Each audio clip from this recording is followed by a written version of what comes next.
Empuraan movie കാണുന്നതിന് മുമ്പ് കുറച്ച് മലയാളം ടോപ്പ് 3 റിവ്യൂവറിൻ്റെ കുറച്ച് വീഡിയോസ് കണ്ടു. എന്നിട്ടാണ് മൂവി കാണുന്നത്. അതിൽ അശ്വന്ത് കോ അദ്ദേഹത്തിൻ്റെ റിവ്യൂ കണ്ടു. വളരെ മോശമായിട്ടാണ് പറഞ്ഞത്. അപ്പം എനിക്ക് സങ്കടമായി. കാരണം ആളുടെ വിഷമം കൊണ്ടാണ് ആൾ ഉദ്ദേശിച്ച രീതിയിൽ വന്നിട്ടില്ല പറഞ്ഞിട്ട്. ഓക്കെ, അതെന്തോ ആയിക്കോട്ടെ. പക്ഷെ എന്നാലും ഒരു മൂവിനെ കുറിച്ച് ഇത്രയൊക്കെ ഉണ്ട് മോശമായി ഇഷ്ടമില്ലെങ്കിൽ അവരവരുടെ പേഴ്സണൽ തിങ്സ് ആണ്. അതൊക്കെ എനിക്ക് ഇഷ്ടപ്പെട്ടില്ല എന്ന് പറയും. അല്ലാതെ ഇത് എന്താ കാണിച്ചു വെച്ചിരിക്കണേ? ഒരിക്കലും തോന്നിയില്ല. ഒരിക്കലും തോന്നിയില്ല. ഞാൻ മൂവി ഓരോരുത്തർക്കും ഓരോ പേഴ്സണൽ ഇൻട്രസ്റ്റുകളുണ്ട്. അത് പറയണം. അപ്പം അവരുടെ പേഴ്സണൽ ഇൻട്രസ്റ്റ് അവർ പറഞ്ഞു. പേഴ്സണൽ ഇൻട്രസ്റ്റ് നല്ലല്ലോ പറഞ്ഞത്. റിവ്യൂവർ അയാൾ പറയുന്നത് മറ്റുള്ളവരുടെ എല്ലാ കാര്യം ബിഹാഫിൽ പറയാൻ പറ്റില്ലല്ലോ. അയാൾക്ക് തോന്നിയ കാര്യങ്ങൾ അയാൾ പറഞ്ഞു.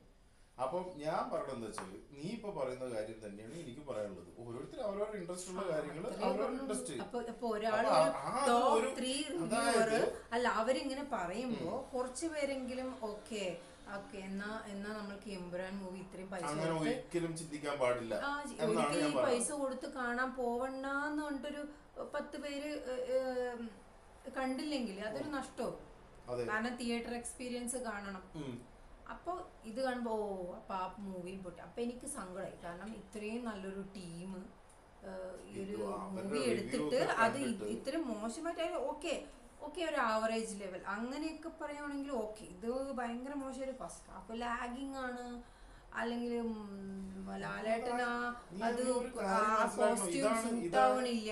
ഞാൻ നിന്നോട് പറയാൻ ഉദ്ദേശിക്കുന്നത് ഇതാണ്. ഇതൊക്കെ ഓരോ റിവ്യൂവറുടെ അവരവരുടെ ഒരു ഫീലിംഗ്സ് ആണ് അവർ പറയാൻ പറ്റുള്ളൂ. അത്രേ എനിക്ക് പറയുള്ളൂ. അവരുടെ റിവ്യൂ കണ്ടിട്ട് ആരും അതിനെ ആ ഒരു മൂവി അതല്ല. അതില് കമന്റ്സ് ചെയ്തിരിക്കുന്നത് കുറെ പേര് കമന്റ്സ്. ഇനിയിപ്പോ അത് ആര് കമന്റ്സ് ചെയ്തെന്ന് എനിക്കറിയില്ല. അവര് പറഞ്ഞത് ഇത്രയും നല്ലൊരു റിവ്യൂ, ഇത്രയും സത്യസന്ധമായ റിവ്യൂ. ഇത് ഒരു മൂവി വന്നു അതിന് മോശമായിട്ട് ഒരു വലിയ ഒരു ടീമിന്റെ മൂവിനെ മോശമായി പറഞ്ഞാൽ അത് സത്യമാണെന്ന് പറയാൻ പറ്റില്ല. ഇത് പറഞ്ഞത് ഇതുണ്ട്. അതായത് ഓരോരുത്തർക്കും ഓരോ പ്രിഫറൻസ് ഉണ്ട്. ഓരോരുത്തർക്കും ഓരോ ഇഷ്ടമുള്ള ആക്ടേഴ്സ് ഉണ്ട്. അവര് സപ്പോർട്ട് ചെയ്യുന്നുണ്ട്. അവരവരിതുണ്ട്.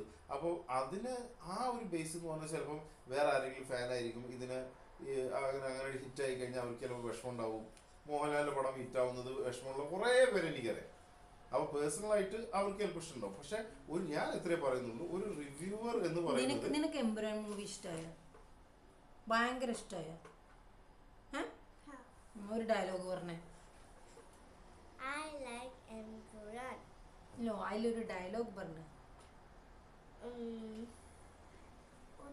Your dialogue. എന്ത് നിന്റെ ഡയലോഗ് അതില്?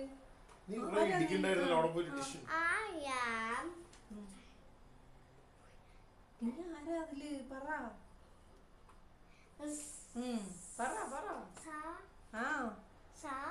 കറക്റ്റായിട്ട് പറ.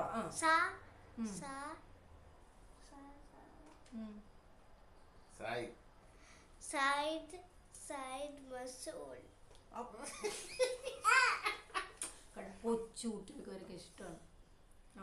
അപ്പം അതായത് ഇത് പറഞ്ഞ മാതിരി ഈ റിവ്യൂ ഒന്നും കേട്ടിട്ട് അല്ലെങ്കിൽ റിവ്യൂ ഇങ്ങനെ നിങ്ങൾ പറയരുത്.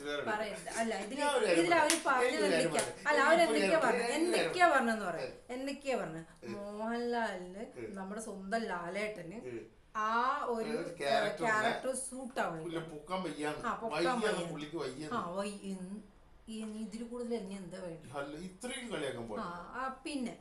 പിന്നെ ആന്റണി പെരുമ്പാവൂർ ഒരു സീൻ അഭിനയിച്ചു, അത് കൊള്ളൂല. എനിക്ക് ഒരിക്കലും തോന്നിയില്ല. അങ്ങേര് കഥകള് അത് അത്രയും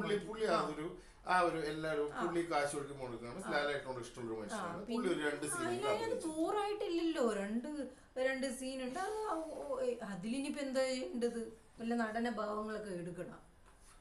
ഈ പറഞ്ഞ റിവ്യൂറൊക്കെ ഞാനൊരു ചോദിച്ചു വെച്ചിട്ടുണ്ട്.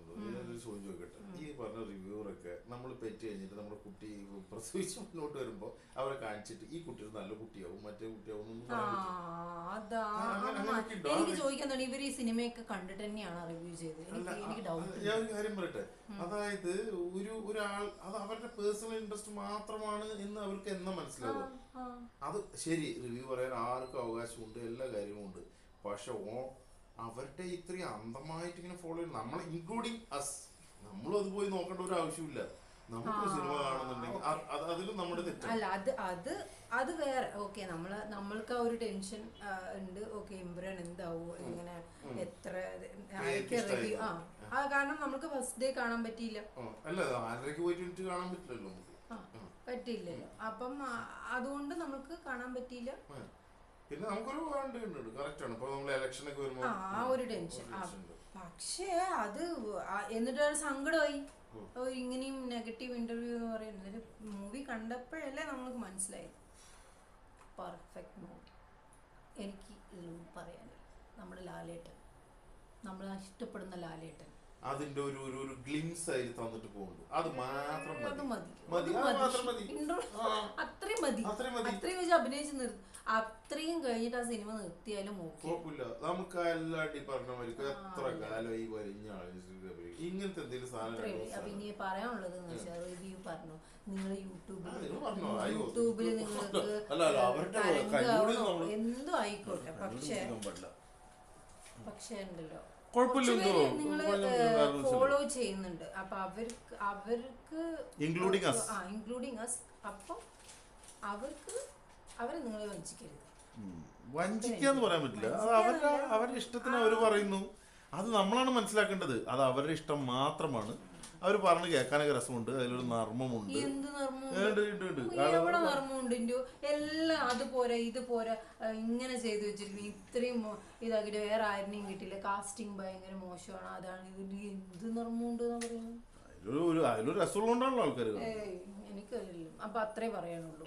Okay, bye bye. Third waiting for 3 L3 അത്രേ. Gara,